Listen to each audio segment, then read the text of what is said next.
The 2025 recipient of the American Legion Patriot Award served 37 years in the Army as a military intelligence voice intercept operator. She is a registered nurse with 2 master's and 2 bachelor's degrees. She retired from the Army as a Chief Warrant Officer 5, making her the senior warrant officer in the entire Army Reserve. She was mobilized numerous times, including several deployments to Iraq, where she served as an intelligence analyst with special operation. Among her many accomplishments was service as a senior military fellow with Chief of Staff of the Army Strategic Studies Group, focused on global issues 2050 and beyond. She is president of the Women in Military Service for American Memorial Foundation, the only major national memorial honoring 3 million women who have served since the Revolution. A Legionnaire, she was the Power Player of the Week on Fox News Sunday in 2020. Ladies and gentlemen, it is my distinct honor to present the 2025 American Legion Patriot Award to the President of the Military Women's Memorial, Phyllis J. Wilson. The American Legion Patriot Award, presented to Phyllis Wilson. You served your country with honor, bravery, and distinction before retiring as a Chief Warrant Officer 5 after a highly successful 37-year career in the U.S. Army, which included multiple deployments to Iraq as an intelligence analyst with special operations.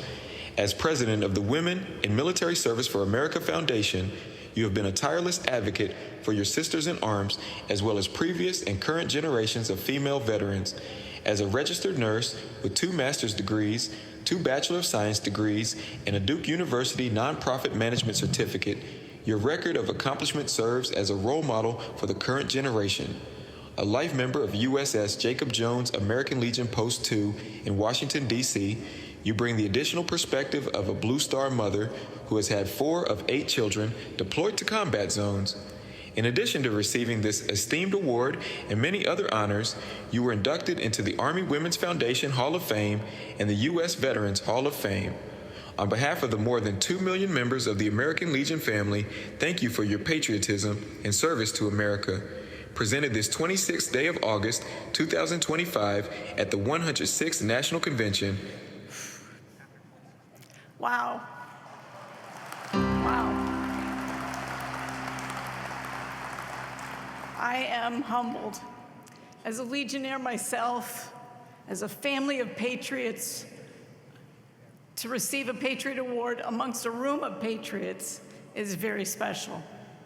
Now, when I retired from the Army, as I said, after 37 years, back in 2018, I had served for more than a decade right here in Tampa, Florida, at MacDill Air Force Base. And so it's kind of like coming back home. And I feel really fortunate to be able to share with you a little bit about what I get to do every day now after I've hung up the uniform. And I was always a soldier. I was a bit of a tomboy. I wanted to jump out of airplanes and do all those cool things. And I never, I hear that. I never thought of myself as a female soldier. I thought of myself as a soldier.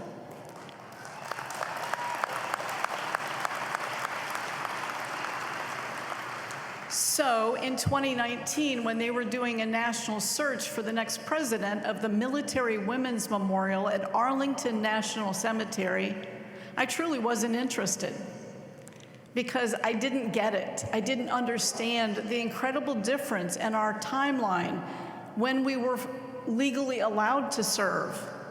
We were not part of the military in any fashion legally until 1901 with the Army Nurse Corps. But it didn't stop us from serving all the way back to the Revolution. And when I learned about the Patriot Award going to be presented to me, I really thought about patriotism and what does it mean to be a patriot. Only a few years ago, by doing some Ancestry.com research, I learned that I qualified and am now a daughter of the American Revolution. So we had patriots in my family 250 years ago. But it didn't stop there. I did a little more research back a little further, and we found out, maybe like some of you in this room, I'm a descendant from the Mayflower. I lived almost my entire life not knowing that. And I think I would have liked to have known that while I was in uniform. But now I have the opportunity to serve as the president of the Military Women's Memorial, and I want to share a few slides with you. The mission of this memorial and why it needs to be part of the landscape of America is because women's stories in the military are very different than those of our male counterparts. And it's not right or wrong, it just is the way society has been for 250 years and the progress that has caused things to change over that time. So our mission is solely to honor and tell the stories of the more than 3 million women that have helped to defend this nation. And it's a powerful and fun opportunity to do so. This is what the inside of the memorial looks like. It's a half-circle curved building at the entrance to Arlington National Cemetery. And we start with women of the Revolutionary War all the way to those of today. And when I saw the video a few moments ago where they were showing the Boys Nation and they were at Arlington, I was watching all of the grave markers, and of course yesterday was the anniversary of Abbey Gate, and Nicole G., a young Marine sergeant, is buried there in Section 60 of Arlington as well, who was killed at Abbey Gate. So we tell those kind of stories and make sure they're not forgotten. We have 3 core pillars at the memorial. One is to honor those women that have served, not to the exclusion of our men. As they said, I have 4 sons that are combat veterans, and at times we were in theater at the same time. I actually had the privilege to promote one of my sons to sergeant when we were both in Iraq. That was a lot of fun. We have ambassadors in every state and in most of the territories.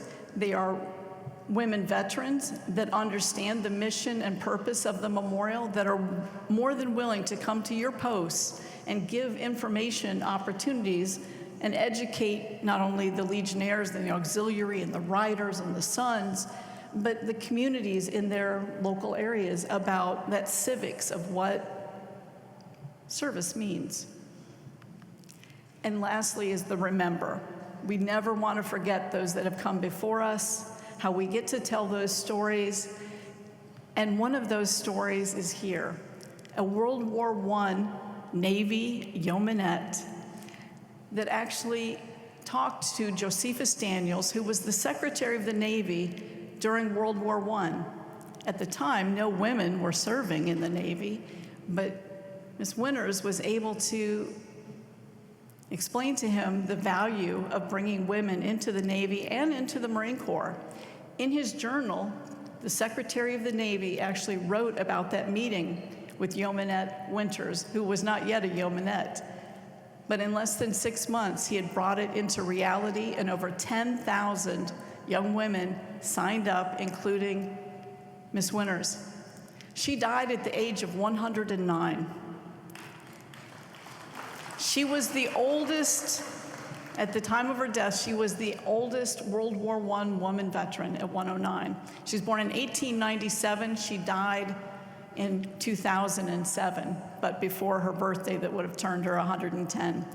This lady created the post in which I'm a member of in Washington, D.C., post number 2, the Jacob Jones post, because she had tried to join other posts, and because she was a woman, she was not invited. And so she said, fine, we'll create one of our own, and the Jacob Jones post is still there today. How you can help us? Our goal in that QR code and womensmemorial.org is to have every woman that has ever served or is now serving to have her story in our digital database. We have a Strive for 500 campaign.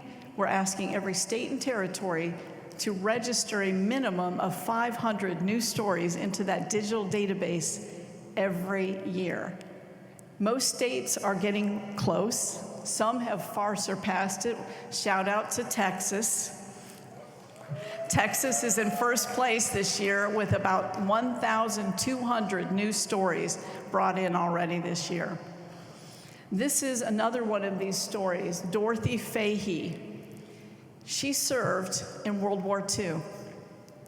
When she joined as a WAC, she was trained on sending code machine information and receiving that code and then translating it for the leadership. She was shipped to New Guinea. She arrived and was there soon after the battle for Hollandia in New Guinea, which, because I read these stories, I learn our history. She was over there for 11 months in New Guinea doing incredible work, and when MacArthur recaptured, regained the Philippines, she went to the Philippines and stayed there until the Japanese surrendered. In her story card here, she talks about coming back from the Pacific Islands to the mainland of the United States. It never dawned on me.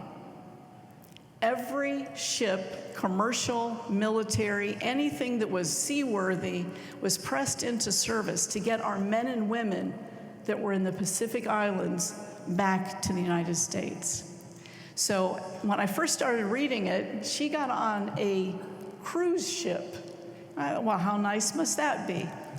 Well, the women slept in the bottom of the empty swimming pool. And in her notes, in her story, she talks about the ship's rats also wanted to sleep in the bottom of the empty swimming pool. So it wasn't as cool and sexy as it might have seemed to have a cruise ship to take you back to the United States at the end of the war, right? Well, her sons, 2 sons, served in the Army and are both Legionnaires. And they, to honor their mother, helped in creating the Dorothy Fahey Legion Post in Northern Virginia. And it has been named for Dorothy Fahey. Now, the Military Women's Memorial is 28 years old, and it does not receive federal funding. It receives the funding of organizations such as the Legion, the VFW, and so many, the Daughters of the American Revolution, and many other corporations such as Boeing and Lockheed. But most of our gifts are the generosity of individuals, $5 and $10 and $20. But we have a square foot challenge now I'm putting out to the Legion. We're asking every department to encourage every post to sponsor 1 square foot of the memorial. The memorial is 33,000 square feet, and basically for 1 penny a square foot, rounded up, it's $330. And if every post across the globe would step up to the square foot challenge, we would be in such better, well, we're always like going for broke, it feels like. And it would be a tremendous thing if you could help us. These stories are important. We sit at the entrance to Arlington National Cemetery, and it's just such a privilege to have hundreds of honor flights come and visit and spend their time inside the memorial, because to be fair, we are the only air-conditioned national memorial in the entire Washington, D.C. So for our older veterans, 95, 100, 105, you know, they come in the midst of the summer, and it's a great place that they're able to come in and see their World War II era, their Korea, the Vietnam, whatever case it may be, they can still see their history inside our memorial. But we do need your help, and we'll be getting more information out to you shortly. Now, the last thing I want to share with you is a 1-minute video that sort of, now you'll get to see an overhead shot of what that memorial looks like. And it deserves to be taken care of, but it only can be done so by the generosity of Americans and patriots. Thank you.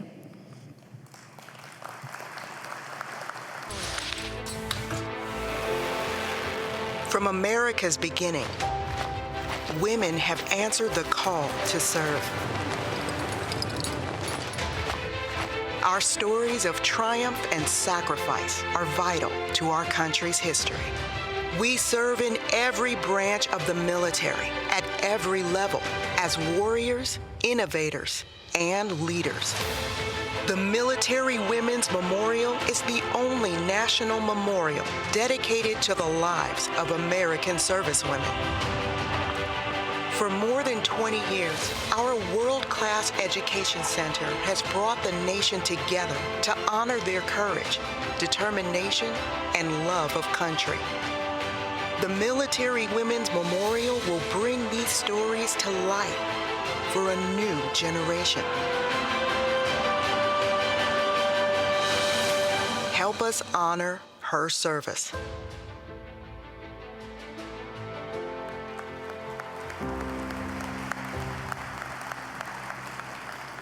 So from one patriot to another, thank you all, and I will treasure this award. Thank you.